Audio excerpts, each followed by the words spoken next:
Hey, Apophis here. I recently just upgraded my microphone setup, so this will be my first video with my new Shure microphone. I think we'll do the format a little differently this time. I'm not going to be giving a direct review of the build or the setup. My stats are at the beginning of the video, but basically it is a level 100, about 600 soul memory dex build, so we've maxed out our soft cap for dex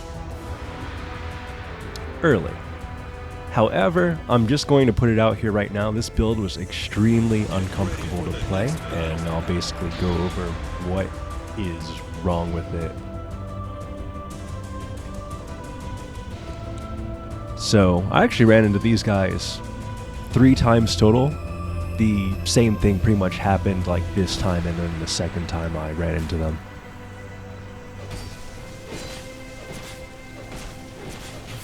So I overcommitted to one attack, got stun locked there, but I basically have very little health and defense here. I'm not putting any points into vitality. I don't have a lot of points into even my adaptability, so I'm forced to use 2 peasant set pieces for additional 4 adaptability. And then I'm using the prisoner chain, which is making me take even more damage. But when you start stamina deading from like even one bad play, because you have so little maximum stamina, like I would say even like 2 attacks in a row can cause you to start stamina deading. At that point, it becomes very difficult to play the game at all. Because when you're in the stamina dead state, your stamina regen is slower. So that means you're going to have a hard time rolling. You're going to have a hard time attacking. You're basically not going to be able to play the game. And I feel like more so in this game than, let's say, Dark Souls 1, 3, Bloodborne, etc. Stamina management is very important. So when you don't have a good amount of maximum stamina, you're put into a very bad situation just by even like pressing your offense. Like you literally cannot make mistakes.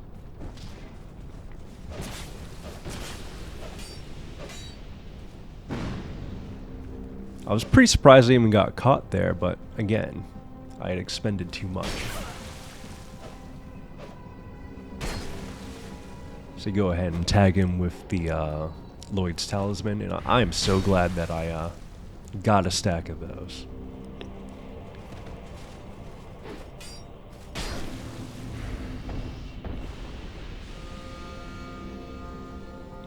But yeah, a build like this does work best of Leo Ring, so I think I had dumped my Ring of the Embedded for Leo Ring, using Flynn's Ring and Blades +2.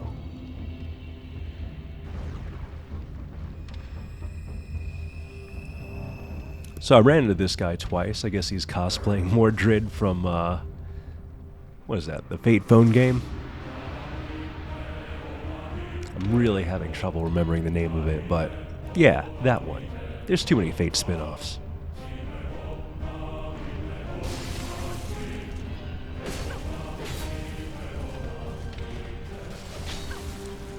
This is just an episode of Playing If Your Food going wrong, so I figured I'd just take out the bow and, you know, use the extended range from Durgo's hat, but unfortunately I lose the lock on there. So because I didn't use a Lloyd's Talisman, they're gonna get away and heal.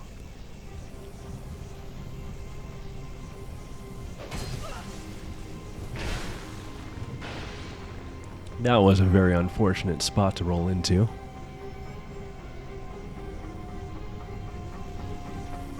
But yeah, with like so little max HP, you know, this is like, it's a fight that should be pretty easy, but no. So that one hit took out about 1/3 of my HP.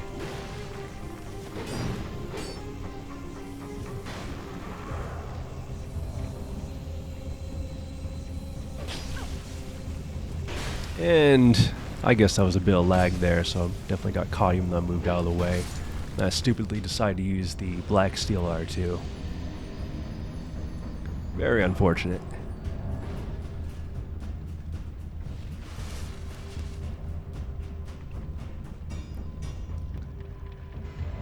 But it's okay, I managed to catch them before they get into the boss door, so get a little bit of revenge there.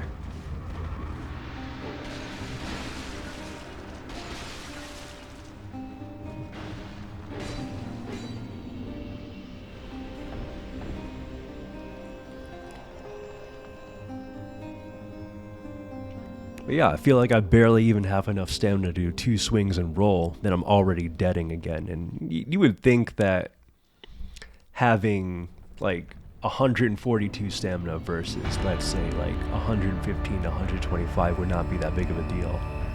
But it is.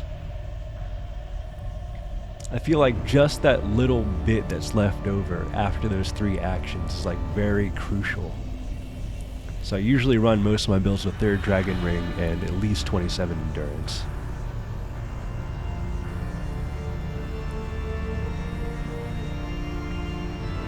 Because stamina lets you do things like chase your opponent down, approach with a running attack, approach with, like, you know, other things.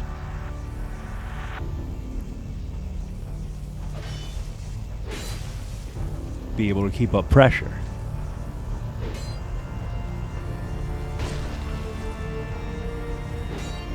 Also, I'm not a fan of 2-handed katanas. It's just failing me on every whiff punish here. I should just one-handed it.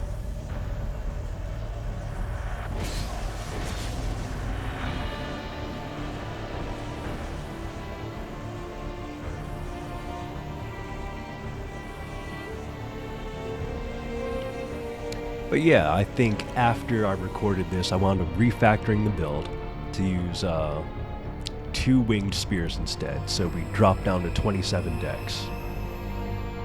And we increased our adaptability to 26, so we already have like that 100 agility immediately without having to equip any random armor pieces that basically have no defense. And you could also power stance ice rapiers. So it gives you 2 good options, and we'll just drop Ring of Blades. We're going to keep Flynn's to keep that attack power, but I found that with the refactored build, I had another 300 HP to work with, or probably actually 200 because this character is short a couple levels. I think I made them early on in my Scholar the First Sin purchase. So I don't have as many stats because I wasted stats building weapons instead of getting my friends to dupe them for me. But yeah, so I was missing a couple levels compared to the build planner. But overall, it was still a lot better than this. It's just a better experience to have more stamina and more health. And also more defense, because I'm no longer bound to using these peasant set pieces for my legs and my arms. So I could equip something for just defense, like let's say Velstat's gloves. Or I could equip, let's say, the engraved gauntlets for the 5% chance to do 50% more damage.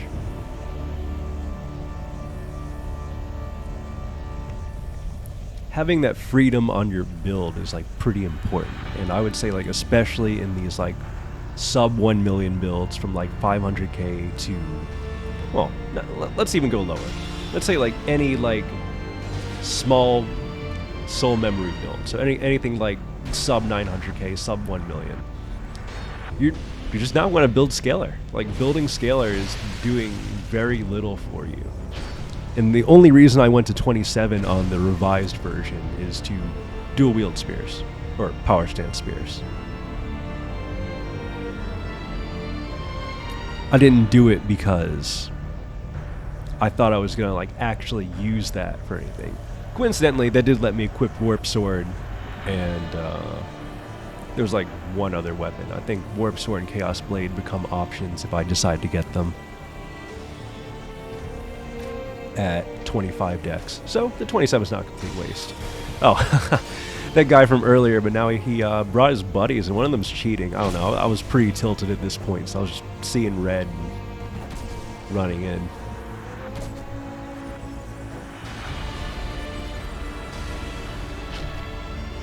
I feel like if there's just 2 of them, it wouldn't have been that bad, but with 3, it's very difficult to like consciously outplay them. See, that guy's almost dead, but I get greedy, just not watching myself.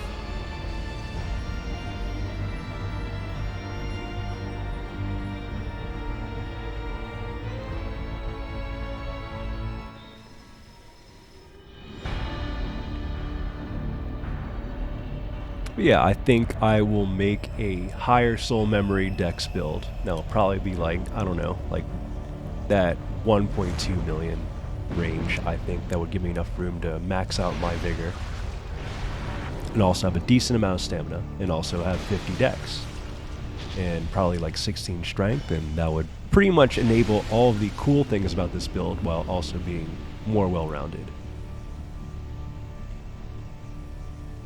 and not being so fragile.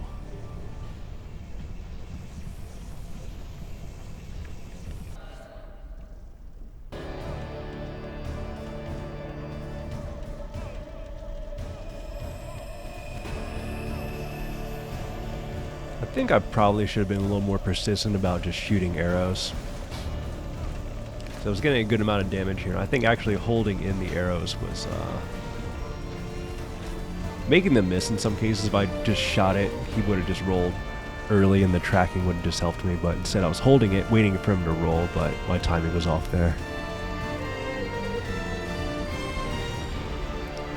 That, and when I see a guy with that sort of like big shield, I shouldn't be afraid to guard break. Of course, you know, taking his buddy down would have been the smarter decision, I think.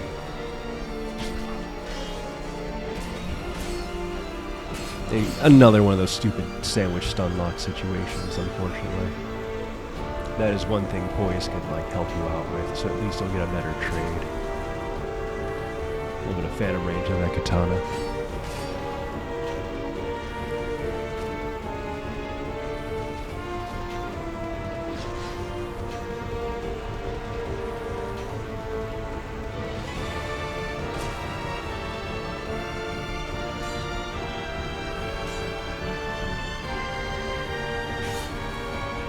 Yeah, I'm amazed at that phantom range on these like scimitars.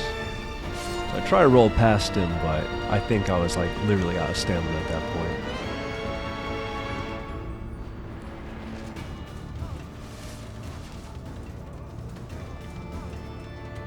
But yeah, too tilted to try guard break. Should have just focused down the guy at the katana first, and then guard broken the host. But yeah, maybe I'll do a video on the refactored build sometime soon in the future. That should be pretty interesting.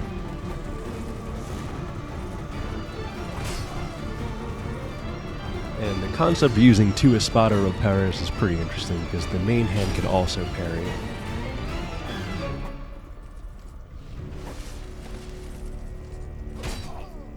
So it is actually an interesting option for a pure dex build.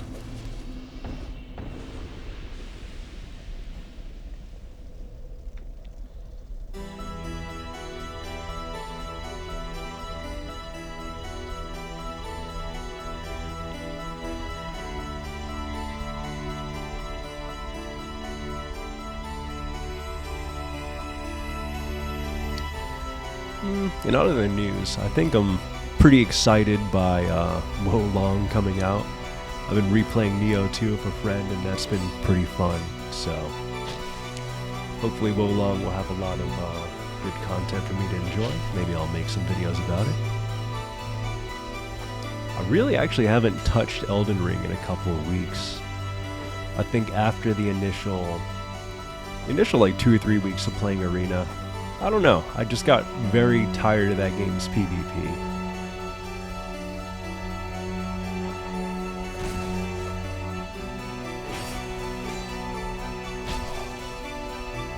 Just something about the pace.